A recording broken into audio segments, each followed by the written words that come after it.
Silver wings. Hannah, do you know the song? No.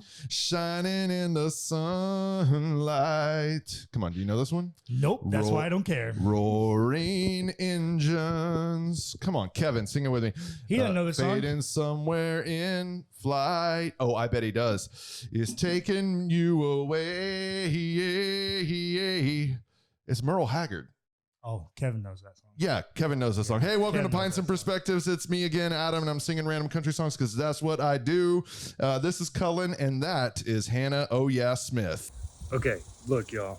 I couldn't be more sick about what's happened. So we had Hannah Smith come on and join us for 3 episodes on the podcast, and all 3 are fantastic.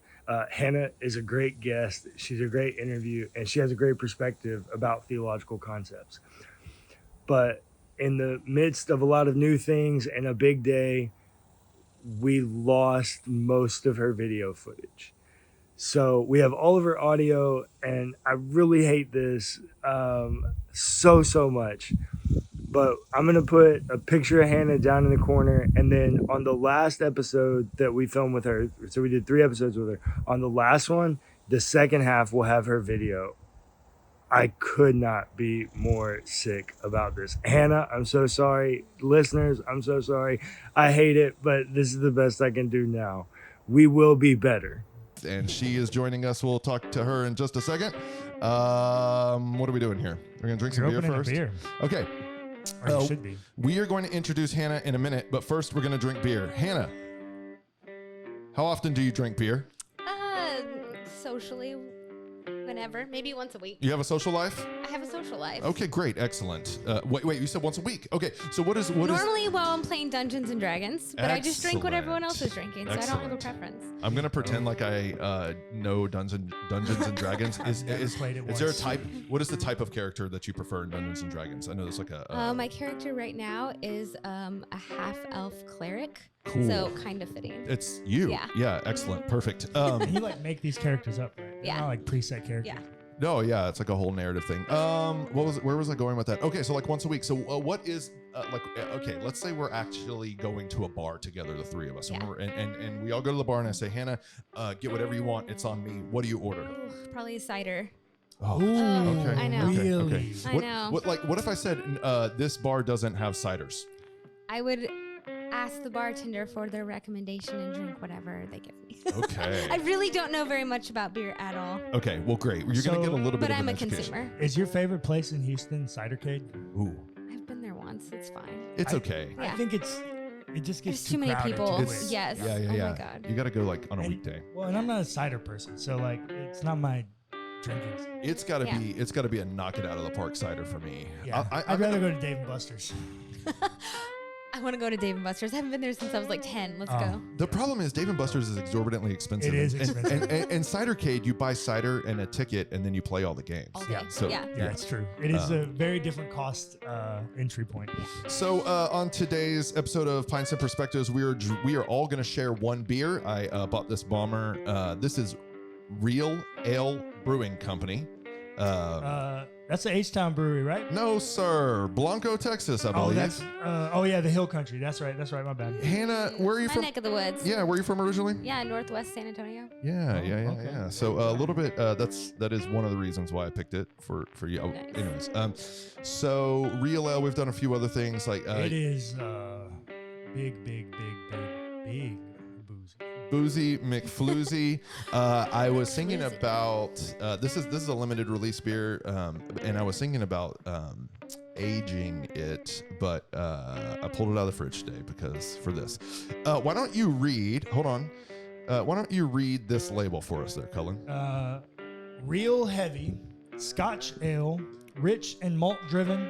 Part Highlands, part Hill Country. Part Highlands, part Hill Country. Love Come that. on. So are you telling me they're trying to put like peat in this? Is it supposed to taste like peat? Mountain cedar and dust. Boom, mountain cedar and dust. So I'm going to sneeze. That's the Hill Country. Cedar trees. So I'm going to sneeze. I'm going to have a terrible allergic reaction. Yes. But it's beautiful. But it's gorgeous. Yeah. And okay. So Bottled on January 5th, so it's pretty fresh. are you a Scotch drinker, Hannah? I like Scotch. Yes. Okay. I know nothing about it. Okay, I was going to ask you, is there a region you like the most? No. Okay. Cullen, why don't you open this for us while I read the description? A Scotch ale brewed by metal aficionados. You're a metal aficionado. Could be called nothing else but real heavy. Oh, I was just going to hand her the bottle. But okay, that's fine. No. Well, it's just easier. That's fine. He's going to do it all. Equity and inclusion here. That's right. Our take on the wee heavy style.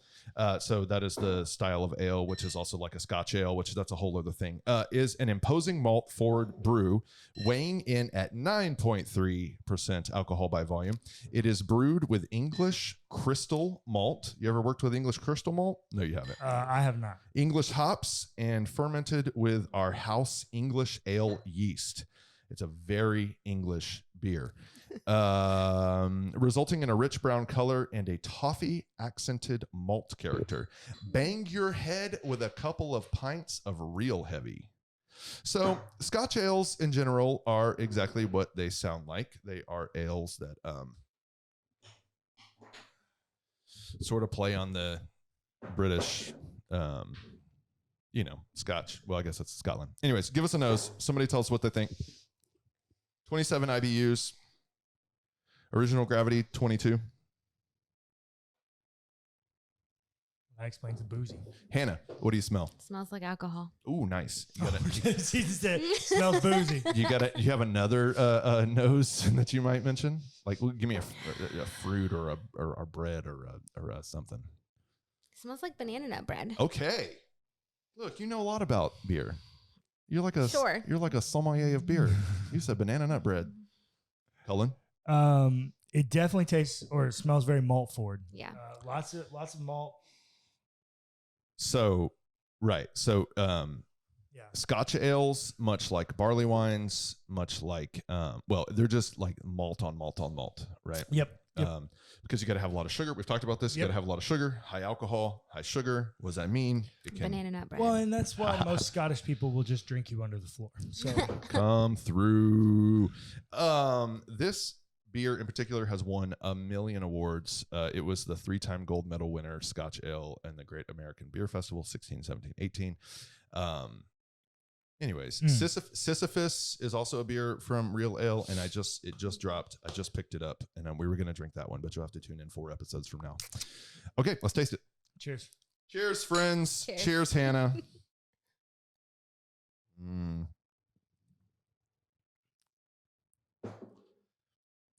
First time I ever had Real Heavy, this beer.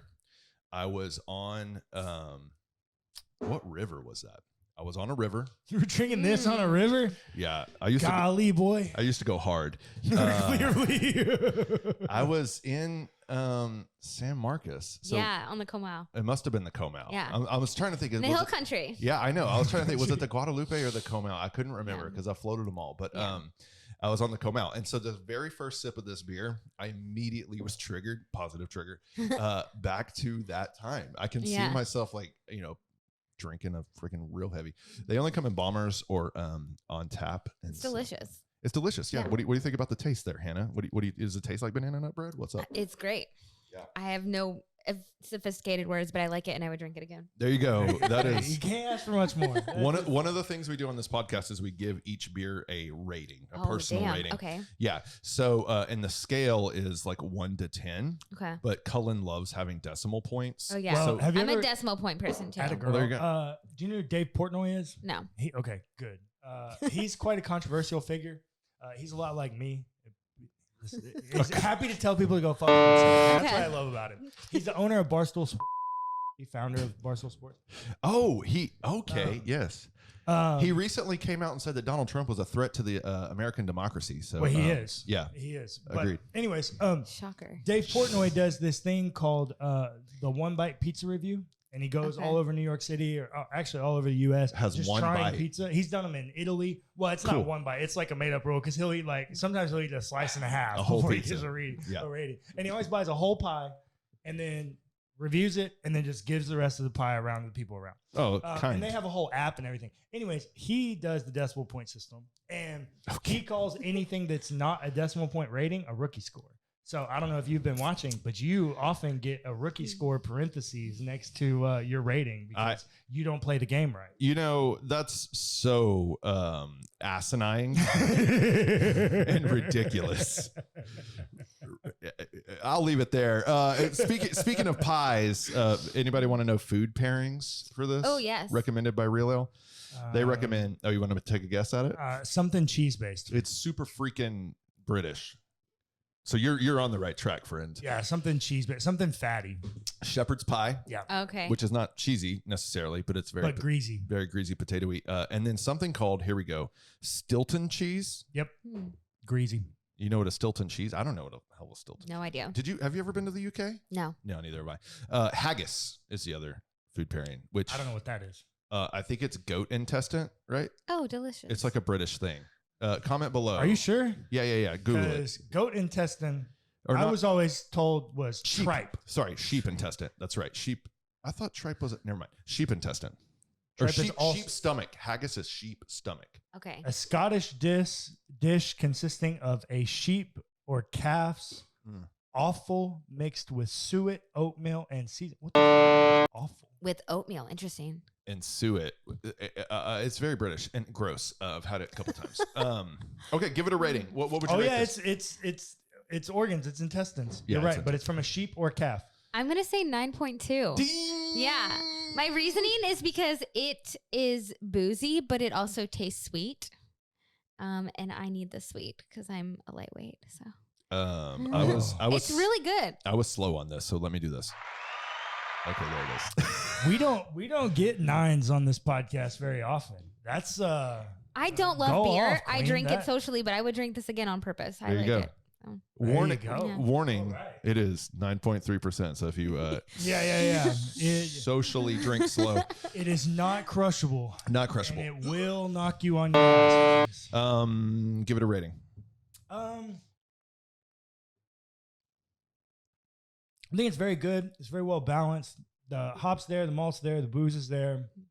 I even get some yeast flavor, which I love. That's one of the things you love about Scottish and European beers is they still have their yeast flavor in them. I think I'm 7.4. I think it's very good beer. Yeah. So it's well known on this podcast that I love browns, ambers, and reds. And married to a blonde. It's true. Hey, baby. And Scotch ales are in that family. It's the same. Yeah. And my favorite beer style is barley wine, which is another British, highly, they're very aged, close. boozy. Yeah, they're very, very, very close. So I love this stuff. The color is perfect. The malt is everything I want it to be. It is sweet. That's what I like. Like I like hops. I do. I love hops. I respect the game. But sometimes I just want something sweet instead of bitter, or at least well balanced. This is perfectly balanced. Yep. I wish I had bought two and put one in the cellar. I did not. I'd love to check this in a couple years. I bet it would hold up perfectly. I'm gonna give it, because Hannah's here and I'm apparently a rookie, a 9. How about that? Okay. How about them apples? How about the apples? I also have all these like little sound effects that you cannot hear, but I can. Yeah, that is unfortunate. You don't have the headphones in. Okay, we are going to forthwith with haste. So, Hannah, who are you? Why are you here? Okay, look, so I was like, how am I going to introduce Hannah? And I was like, I'll just tell a story about how we met. But Oh, do it. I think it might be more fun if you tell it. I don't remember meeting you. I just remember how you made me feel. Oh, Oh, I know. That's sweet. What's funny? Oh, it is sweet. Look, I mean, okay. yeah. I I promise. remember how you made me feel too, you asshole. Oh, I don't know how to. No, feel you about tell that. the story of how we met. I wanna remember. Okay, here's what's funny. I promise, like, we're both in committed relationships. Yes. It's not romantic, but I Yes. do remember the first time I saw you. Okay. You remember the way I made you feel, and I remember the way we saw each other at the first time I met you. Saw you. I don't know if we even spoke yet, but so we are both graduates of George W. Truett Theological Seminary at Baylor University, which is an extremely long name. And So so many letters. we were in the same incoming class together Yes. in 2015, in the fall of 2015. And like the first week at Truett is like this big orientation week where you like tour, because Baylor's huge and most of us are coming from, where'd you come from? Somewhere in Waxahachie. Yeah. Yeah. So yeah. We'll talk about it. And so, you know, you get a lot of students that come there. Like I came from HBU, so I'd never been to Baylor's campus, yada, yada, yada. So they tour you around. So the first time I remember seeing you was we were touring the library. Do you remember this? Oh, no, I don't. Yeah, we had some sort of orientation at the what's the big one? Moody Library? Yeah, Moody. Yeah. Because he's also a graduate of Truett. As of May. As of May, a recent graduate. No way. And so that's the first time we saw each other. And then at some point in that orientation day, like we made introductions and you described yourself as I think you used the phrase third wave Pentecostal. Interesting. Or potentially like third wave charismatic. Interesting. And so the first time I ever heard you speak, I was like, wow, okay, this girl, first of all, is like a charismatic like me and used language that indicates that she's an educated charismatic like me. Yeah. And here we are both together at this, you know, a pretty reputable seminary together that is not charismatic, but and academically rigorous. And I was like, I got to be friends with Hannah. I got to be friends with Hannah Smith. Yeah. And last thing, and then you could, and then I remember in chapel, you were the only, in those first few chapels that we had to attend, you were the only person who would stand or lift their hands. Oh, I love that. If you would have said that to me a couple years ago, I would have felt so cringy about that, but I love it right now. Oh, I'm so proud of that. And so I just knew, and then, anyway, so what is your recollection? Yeah. So the first time I ever remember speaking to you was, at the picnic that we had. Oh yeah. And I remember we had a conversation. I already kind of knew that you kind of came from a charismatic background, but you were talking to me about IHOP and some other stuff that you had done. The International House of Prayer, for those of you who don't know what she means by IHOP. Charismania Central. Yes, Charismania Central. And I remember just feeling like, oh, I can use language around Adam. Yeah. And he gets me in a way that, oh man, I felt so out of place at Truett. I remember one of the professors, like the first week, we like had to go around. It was like first day of class. We had to go around the room and say like a little bit of our background. And I was the only person in the class that wasn't Baptist. Yeah. And I said, I'm Pentecostal. And she said, why are you here? Oh. And wait, which professor? I'm not going to say names. Okay, we could guess though. Go ahead. I was like, I could guess. And like the thing is like I don't think it was mean-hearted, but like as a Pentecostal person in academia, I already felt like really misunderstood. No one gets me. Yeah. People think I'm a phony. Like they think I'm not educated. And so when I met Adam, it was like, oh, this is the person I can use my language. Like it was like speaking a language that no one else could understand. Yeah. And I remember we talked about Bethel, we talked about IHOP, we talked about like just all these things. And it felt like, and I don't even think we ever had a class together in seminary. I can't remember one class. I mean, we were around each other a lot, but never. Yeah, but like we weren't even in the same friend group. It was just like, sure, it's kind of small. But I remember just feeling like, it's like a feeling of, there's at least one person at the school that gets me. Aww. You know, that is very comforting because I was already very frustrated being at Truett. It was not my first choice. I did not want to necessarily be there, but I was there. Yeah. And so I think of you as like the one person who got me, who I could be myself around. And so grateful that I met you guys. That makes me feel so good. Cullen, you had a similar experience. You loved me the first day you met me too. No, Adam loved me the first day he met me because right after he met me, we went into a class together and I had no problem saying how I felt in the class. And Adam went, that's my guy. I was like somebody else who's pompous and outspoken. Another arrogant bastard. Yeah. And so what year did you graduate? Did we graduate in the same class? I don't think so. No, I kind of, I took a lot of time off. I was like on and off again. I graduated in May 2019. Okay. And I graduated December Sorry. May 2019. Girl, we walked together. Yeah. Did we really? Yeah, I'm pretty sure. I had already moved to Houston then, and I even took a class here at the Houston campus. That's what it was. You had left. You had left the campus, but I think we still walked together. Yeah. Interesting. Yeah. Because I moved back to Houston in June of 2019. Yeah. So that's when or July. Okay, cool. So, why don't you tell folks, well, let's start with, what do you do now? So what do you've graduated Truett, you have a seminary degree, you have an undergraduate degree also in theology. So what do you do these days? Yeah, these days I work as a hospital chaplain. here in Houston. I've kind of worked a little bit of everywhere. Right now I'm working at a level 1 trauma hospital. Yeah. And for those of you who don't understand what that means, in Houston, Texas, that is how many GSWs last night? I had 11 level 1 GSWs last night. 11 level 1. Gunshot wounds is GSW. I know that from Grey's Anatomy. And so are you a Baptist? Are you a charismatic? How do you identify? How do I identify? Yeah, great question. I was confirmed in the Episcopal Church in 2019. Mm-hmm. So I am Episcopalian. I always joke that I'm Episcopal. Yes. I still like to move and groove in church and elsewhere. Nice.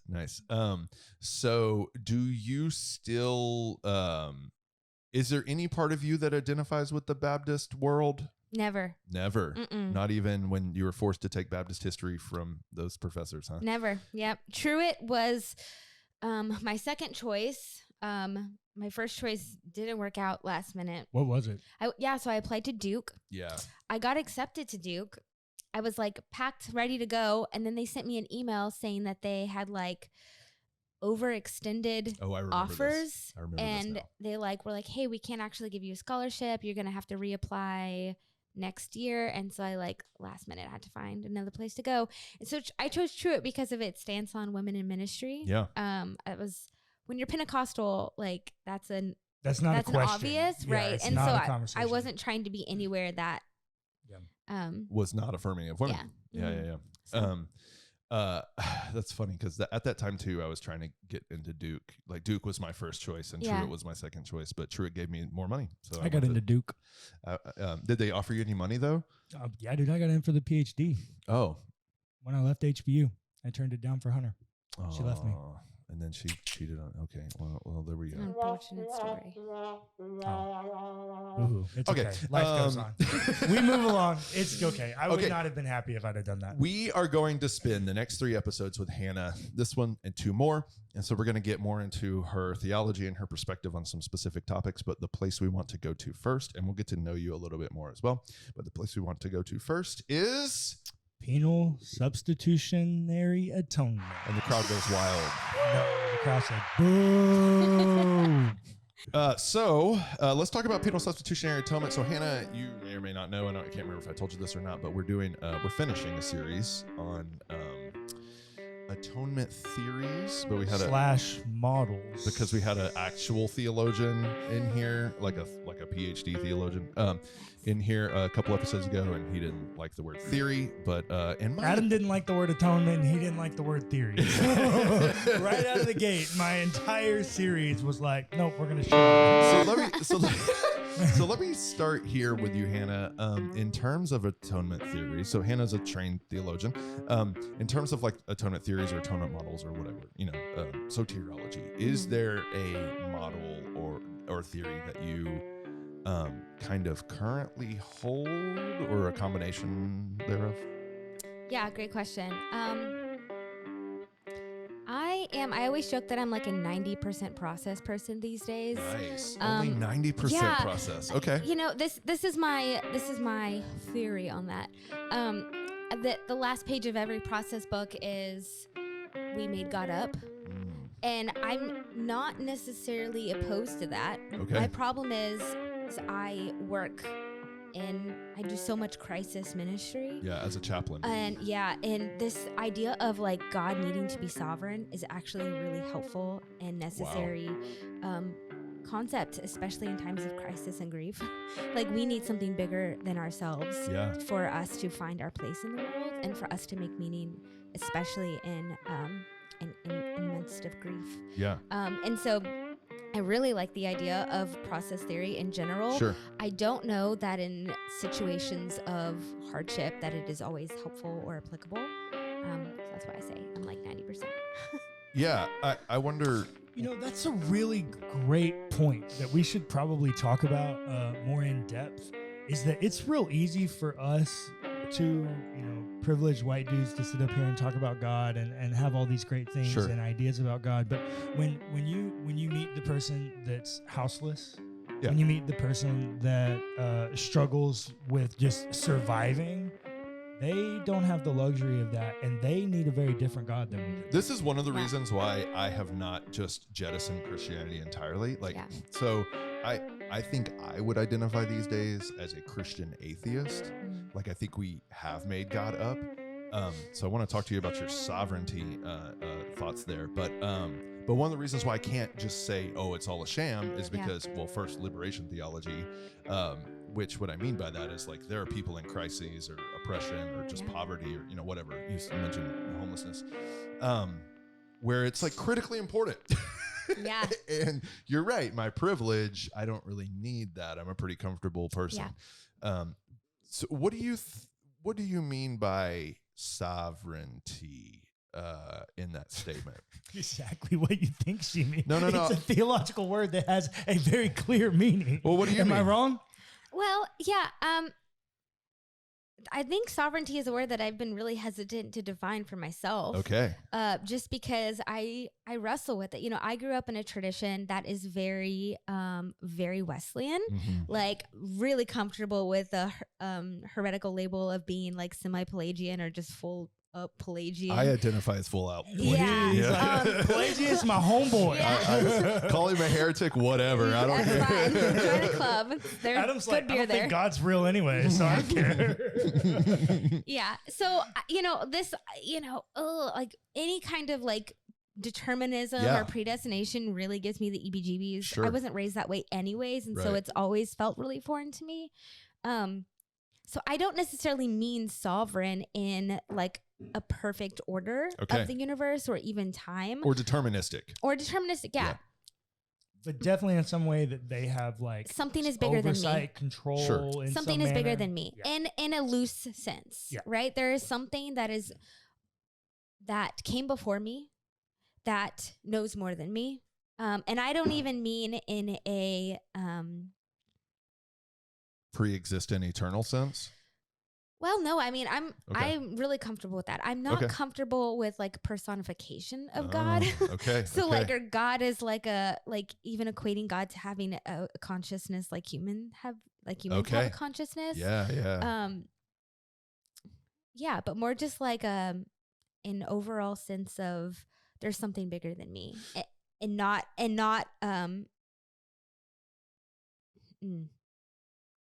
a way that is making God into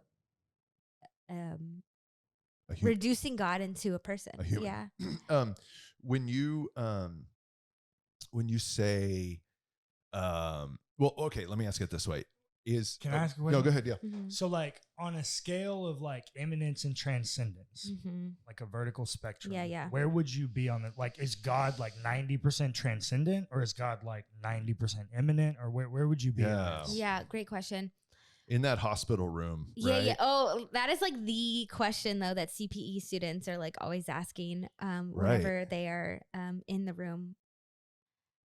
It's a hard question because I feel like it's both at the same time. Yeah, that's good. And it has to be for God to be real in any like felt sense. Sure. The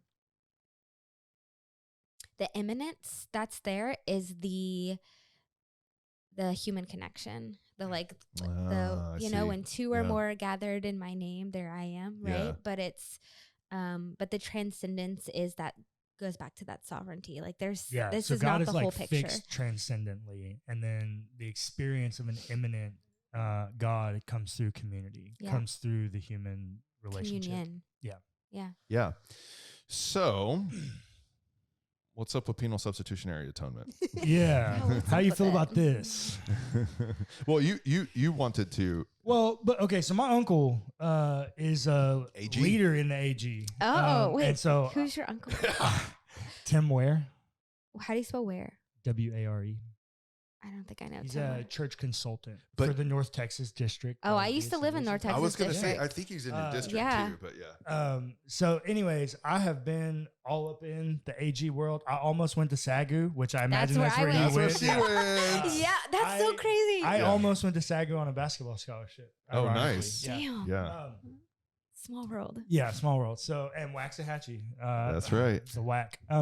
Anyways, So I'm quite familiar with the AG world, and penal substitutionary atonement, it's like foundational for them. Would you like say that? Jesus died for your sins, and you need to be the holiest of holy that you can be so that you don't ruin his sacrifice. Oh, yeah. That is AG stapled to a core, in my understanding. I mean, it's even one of the 16 fundamental truths is about atonement and penal substitution. Say more about the 16 fundamental truths. The fact that you're using that language is like, oh, the 16 fundamental truths are these weird, like, doctrinal hoopla. It's the creed of the AG. It's a creed. Yeah, it's creedalism. That they say they don't have. They make all their ordained and licensed and credentialed ministers sign it every year. Yeah. They do have exception cards. Damn, you know so much. Oh, girl, I was almost ordained. I know. I was ordained in the so as you know, you have to renew it every year, which is why I'm not in good standing with the AG. Yeah. Well, and like the AG, the polity works a little bit different, and I didn't like it because, like in the Baptist world, churches pay contributions to the denomination. Mm-hmm. In the AG world, churches can do that. Mm-hmm. But in the AG world, the main way the denomination gets funded is the pastors pay their 10% tithe to the denomination. Yes. It does not go to the local church. So you as a pastor ministering to these people, asking them to give their money to these community needs, you don't even do that. Trash. Which is why so many AG pastors actually give up their credentials so that they don't have to make their 10% tithe to the denomination. Look, man, this is really why it's a broken system. I will say it again and again. Tax the church. Cullen, I need a graphic right here. Tax the church. That graphic's probably going to be a middle finger, just letting everybody know. Let's get back to penal substitutionary atonement because we will have plenty of time to talk to Hannah about other things. So penal substitutionary atonement, that was probably a staple for you growing up, right? Like Jesus died for your sins. Yeah. I didn't hear that word until Bible college at SAGU. Right. What, sins? No. Penal substitutionary atonement. The theological term. I would say it's probably a little bit more my experience of growing up in a Pentecostal household is probably a little bit more complicated than that. Okay. But you know, governmental theory is also very Wesleyan, right? And so like because the Assemblies of God and Pentecostal traditions came from Wesleyanism, there's a lot of governmental in there as well. Yeah. It's not as noticeable if you don't know what you're looking for. And also like Pentecostals can't even articulate atonement theories in general. So they would not know that that's what they're doing. Right. Well, there's an anti-intellectualism that runs through all of it. So anyways, why don't you, so what's your beef with penal substitutionary atonement? Well, ironically, at least in the way it was presented to me, it created, self-hatred. Well, it rooted my faith in shame. Yeah, exactly. That's my point. It created a shame-based faith, which, you know, it's not hard for scripture to do that. I mean, the Bible can do that because it's written in an honor-shame culture. That's not that hard. But I guess my problem is, and you know, Ben used the analogy of a golf bag. I don't really love that because there's some of them that, like, there's some of these atonement theories. I'm just you use every club in your golf bag. Not every round, but every club in my golf bag has been hit on the golf course at some point. And so your like 6 iron is your penal substitutionary atonement, and like so you're saying like you would never use the 6 iron. No, what I'm saying is like my hardest club in my bag to hit is like my 2 iron. Yeah. And I cannot even track these analogies. I have no idea what the fuck you guys are talking about. if I have to get the golf bag analogy, ransom theory is my 2 iron. Okay. I'm like, this shit has no value to me. Oh, like wow. God, the wrath of God needing to be satisfied and like pouring that out on Jesus on the cross as a medium of Satan. So like, I just fuck all that. I got no space for that. No, and I think, you know, for me, the biggest problem is like the Bible has so many other metaphors that you could go off of. Like it speaks to so many other elements than just that. Sure. Right. Because there's no need to root your faith in shame if your goal is just to deal with atonement. Because we've talked about this too. One of my beef with penal substitutionary atonement and a lot of these atonement theories is they're isolated to solve one problem. Yeah, right. Atonement. They're reactionary. But they don't speak or have any interconnectedness to any other theological concept. Christus Victor does. I was going to say, Christus Victor does, yeah. Thank you, yes. The last episode that we just did, it does, and it's mine. And it's because it fits in a much larger category of liberation. Indeed, yeah. Victory over death and sin and slavery and evil and all these things. That is liberation. That is a restorative metaphor that I can track from Genesis 3 to Revelation 22. Too bad God's the author of all those things that he had to solve. Is God? Well, there's lots of episodes having that conversation. You can go back. So Christus Victor, it fits in a much larger restorative category than just atonement. Okay. Which is why I think I make it my primary. Because I really don't like when we create grand theological schemes and concepts either off of one element of faith. So either to solve one faith element or to off of one Bible verse to like make something whole or just nonsense. The Bible's not I'm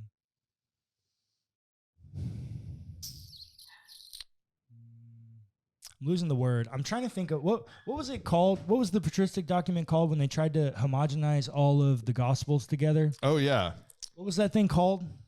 The Tetragrammaton. No, that's another. No, but you're close. That's the word. Damn, you would think that we. How many? I was thinking to say like at the tip of my tongue. You would think we would have 7 degrees between the three of us in theology. That's a fun game we play on this podcast. What was that really important thing that I learned in seminary? No, the game is how many degrees are in the room. Oh.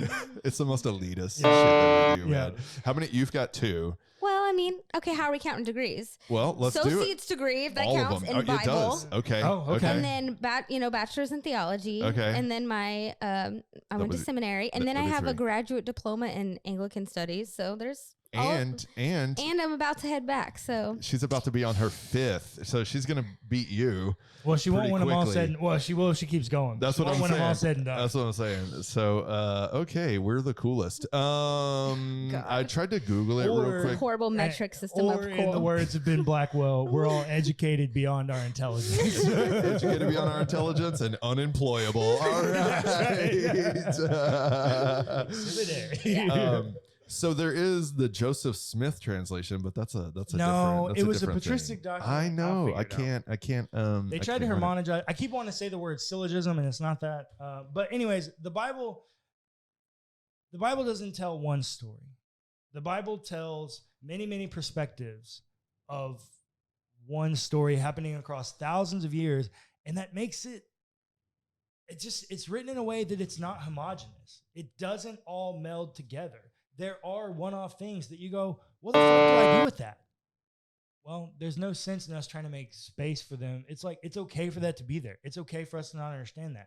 And so what I think penal substitutionary atonement has done is it's taken this like concept to solve this one problem, which I think it was intentionally created to be shame-based. Are you ready for this? The diatessaron.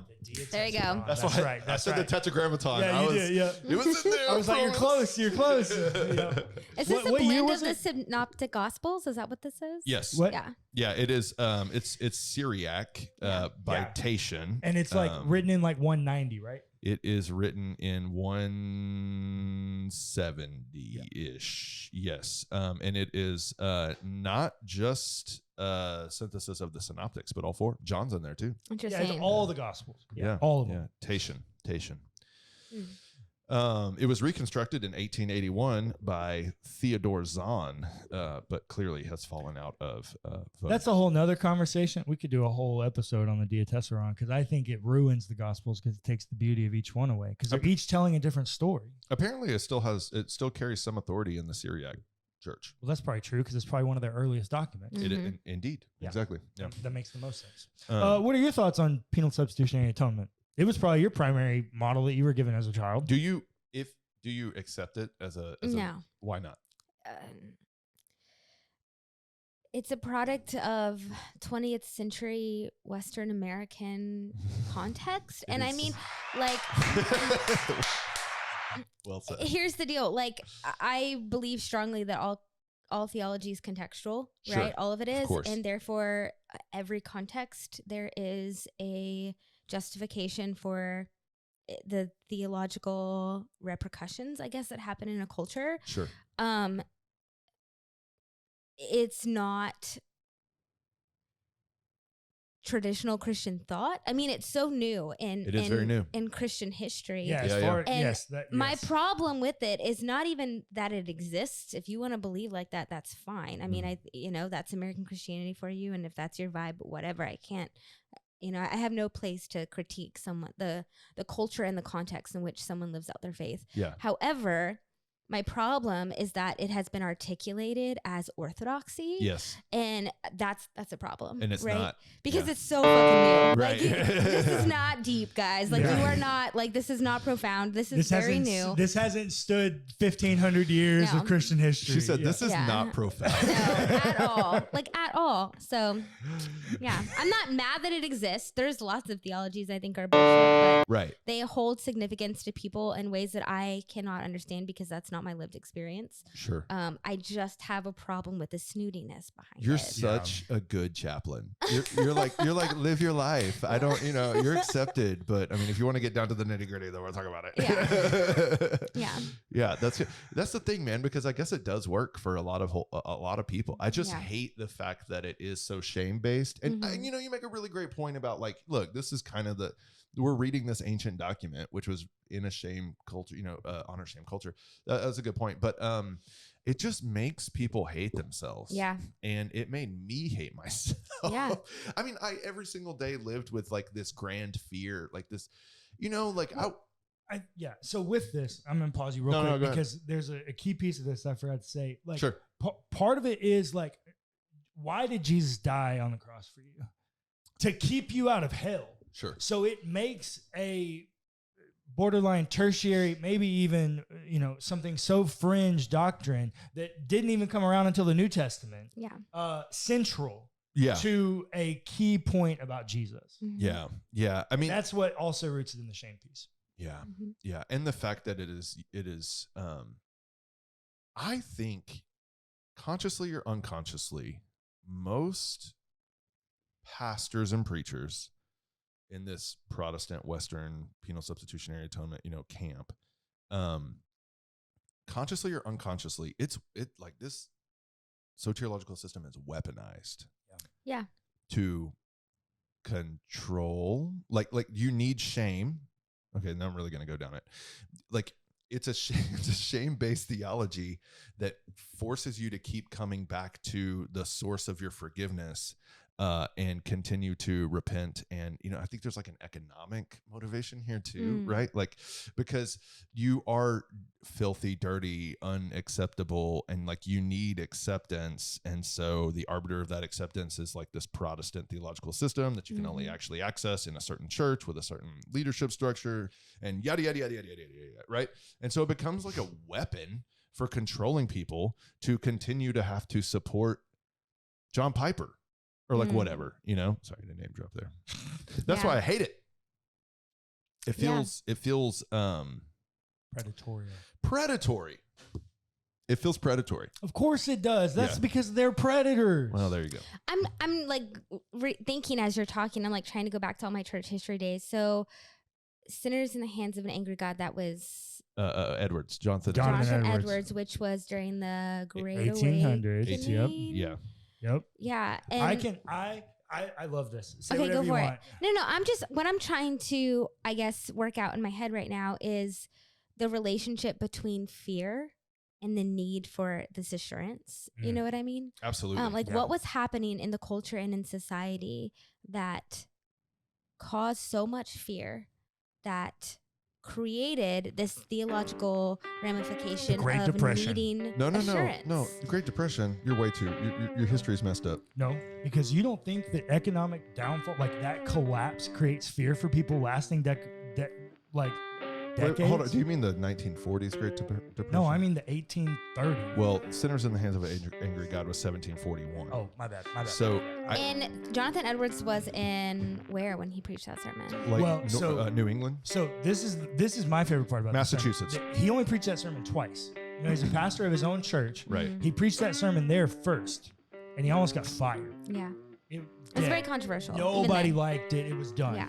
He went 20 miles down the road and preached at a different congregation. Infield. And that's the story you always hear, where they're gripping the backs and like their claw mark, their nail marks are left in the back of the pew.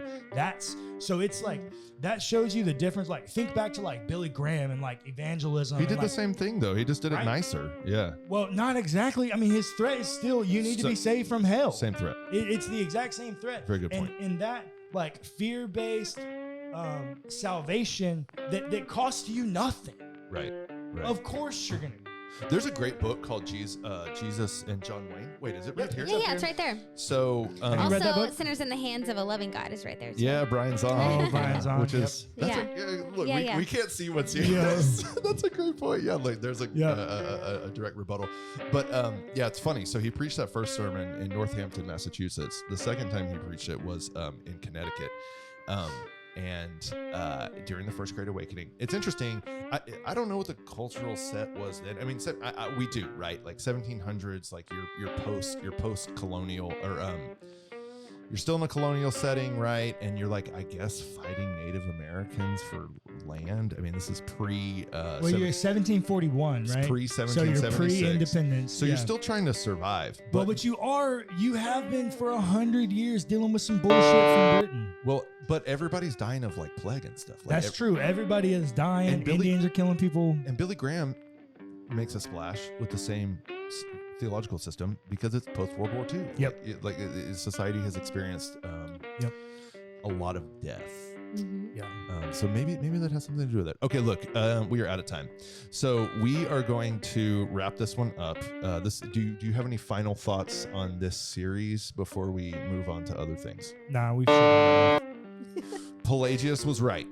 Pelagius is the I'm outnumbered in this room, guys. In a positive way. Pelagians, woo! Okay, bye. Thanks for listening to the Pints and Perspectives Podcast, hosted by WellHouse Church. Be sure to give us a rating and a review if you enjoyed the episode. It's free and it helps us immensely. Also, feel free to check out our other podcasts.